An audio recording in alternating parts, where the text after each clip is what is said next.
Tras el anterior vídeo, donde veíamos qué era un logaritmo, vamos a ver las principales propiedades de ellos. Ya habíamos comentado que el logaritmo en cualquier base de 1 es igual a 0. ¿Por qué? Porque por aplicando la definición, este que es base 10, 10 elevado a 0 es 1. 10 elevado a 0 es 1, por la propia definición de logaritmo. El logaritmo donde la base coincide con el número de calcularlo es 1 siempre. ¿Por qué? Porque 2 elevado a 1 es igual a 2 por la propia definición de logaritmo. Y luego recordemos que solo podemos calcular el logaritmo de valores positivos. Entonces, empezamos con las propiedades. La primera, el logaritmo, los pongo todos en base 10, pero recordad que podría ser en cualquier tipo de base. El logaritmo del producto de dos números es igual al logaritmo del primero más el logaritmo del segundo. Por ejemplo, si fuera el logaritmo de 2 por 5, sería igual al logaritmo de 2 más el logaritmo de 5. El logaritmo de la división de dos números es el logaritmo del primero menos el logaritmo del segundo. Si fuera el logaritmo de 5 medios, sería el logaritmo de 5 menos logaritmo de 2. La tercera propiedad es el logaritmo de la potencia, que es y por el logaritmo de x. Es decir, si tuviéramos que hacer el logaritmo de 2 a la quinta, eso sería lo mismo que 5 logaritmo de 2. Es decir, bajamos la potencia delante del logaritmo. Otra propiedad que tenemos es el logaritmo en base a de x. Si nos piden que queremos poner el logaritmo en base a de x como otra base, la base b sería el logaritmo en base b de x partido el logaritmo en base b de a.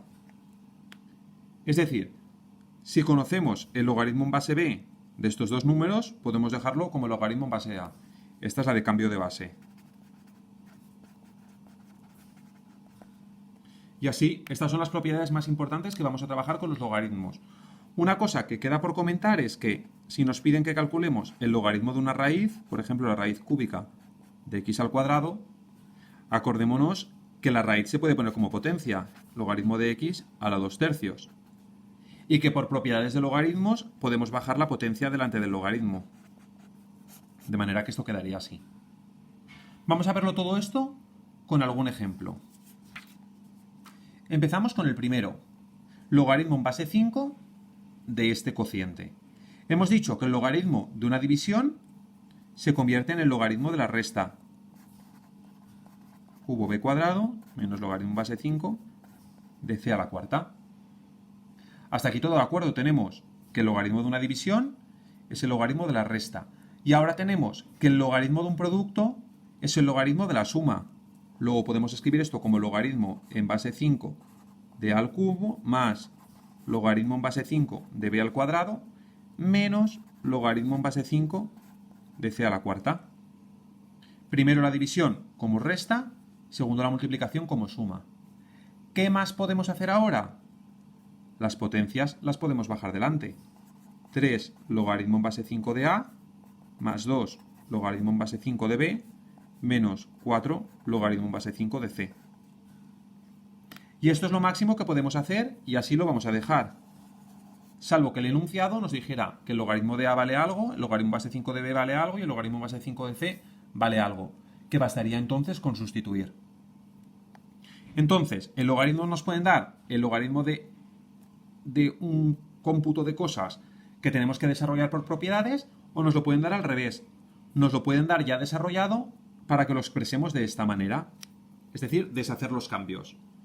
Lo primero que nos tenemos que fijar es que esto será igual al logaritmo en base de 2 de a al cubo, porque esto recordemos que subía como potencia, más logaritmo en base 2 de x a la 1 medio, menos logaritmo en base 2 de b a la 2/3, más logaritmo en base 2 de c al cuadrado.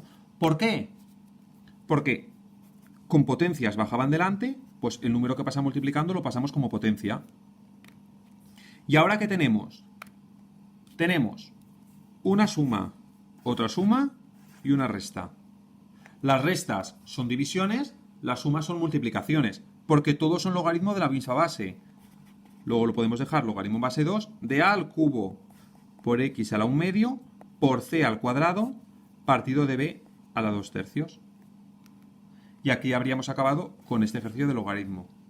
Luego nos pueden pedir que descompongamos el logaritmo en logaritmos más pequeños o que una sucesión de logaritmos la dejemos como un logaritmo grande.